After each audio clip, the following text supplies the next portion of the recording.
All right, guys, we have some more disturbing news. Yet another Biden era protection has been rolled back from the Trump administration. This is from Consumer Affairs. The FDA drops proposed rule on asbestos testing in cosmetics. The Food and Drug Administration said today it is abruptly withdrawing its proposed rule that would have created approved standardized testing methods for detecting and identifying cancer causing asbestos in talc containing cosmetics.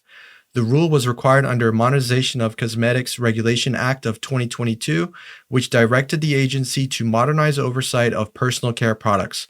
According to the FDA, the Trump administration's decision to scrap the regulation will be published in the November 28 Federal Register. Asbestos is a well-established human carcinogen, and public health authorities say there is no safe level of exposure. Contamination has repeatedly been found in talc-based cosmetics, which are widely used as powders, blushes, eyeshadows, and other personal care products. Inhaling even the tiniest amount of asbestos in talc can cause mesothelioma and other deadly diseases many years after exposure. It only takes a single asbestos fiber lodged in the lungs to cause mesothelioma decades later. Exposure to asbestos is linked to asbestosis, mesothelioma, and lung and ovarian cancers. Even brief, non-occupational exposure has been associated with disease onset years later. Some studies estimate that more than 60% of mesothelioma cases in women may stem from non-occupational exposure. Now, the article also here mentions some prevention tips, how to reduce your risk from talc-based cosmetics, and I'm just going to go over these really quickly, and I'm going to tell you why.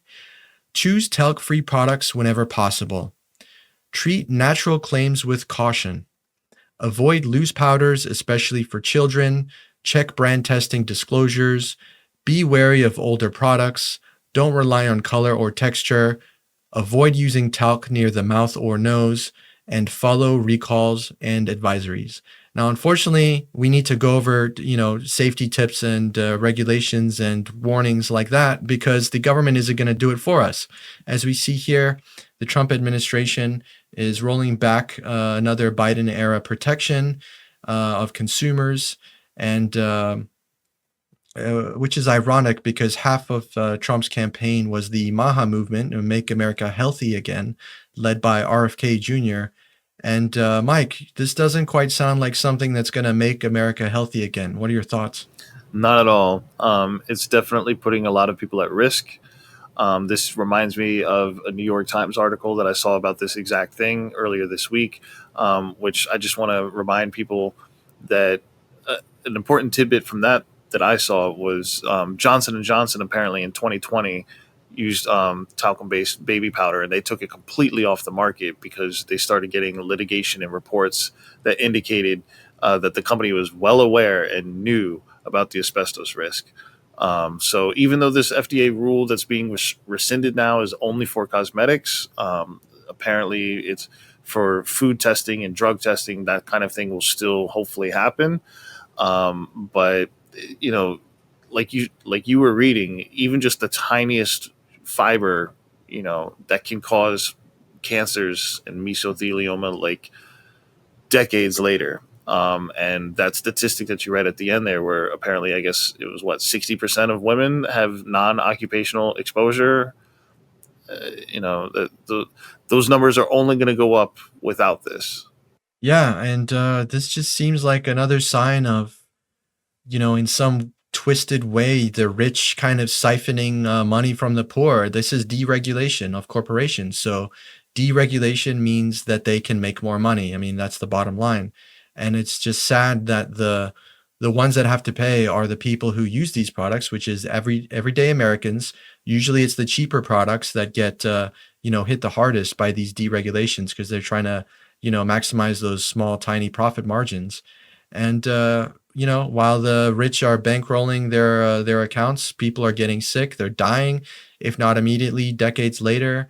And it's just sad to see, another sort of effect of capitalism that is not working for everybody. This is one of those instances. A lot of people like to debate, like, how much government should we have? Too much government, less government, etc. This is one of those instances where government intervention is actually very beneficial for every American.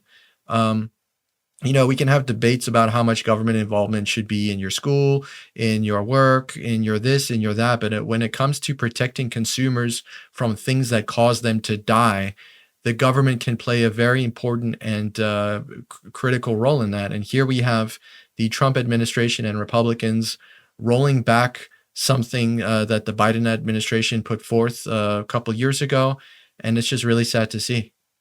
I fully agree. And when you think about it, the government is supposed to protect you from these things. So, again, when it's health concerns, especially if something is something really small that you can't even necessarily see or detect, like as a human, you should have this oversight looking out for you, because we all know that these companies cut corners. Again, Johnson & Johnson knew that they were doing this and putting people at risk, yet they're still selling these products.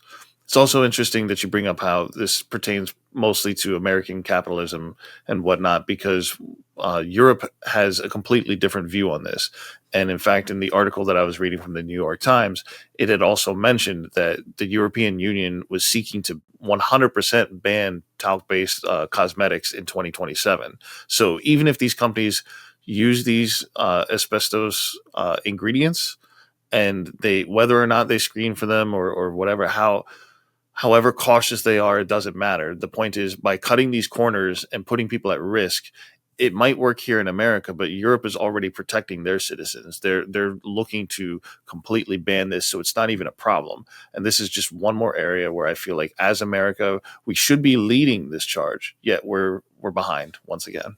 Yeah, and this also reminds me of Doge's efforts to cut the federal government. And one of the things that Doge cut was the CFPB, the Consumer Finance Protection Bureau, which is, it kind of echoes this ruling where it's like, hey, let's just, instead of protecting you from credit card scams, we're also not going to protect you from cancer causing things you can't even see with your eye. In cosmetics, it's like, you know, at least half the population uses cosmetics, at least half, probably 60, 70%, especially all these people we see on TV, Fox News, CNN, they all use cosmetics, It's like, wouldn't you think that they would have a vested interest in like, hey, probably not a good idea. We should do a big story on this and like get this out there so people are aware.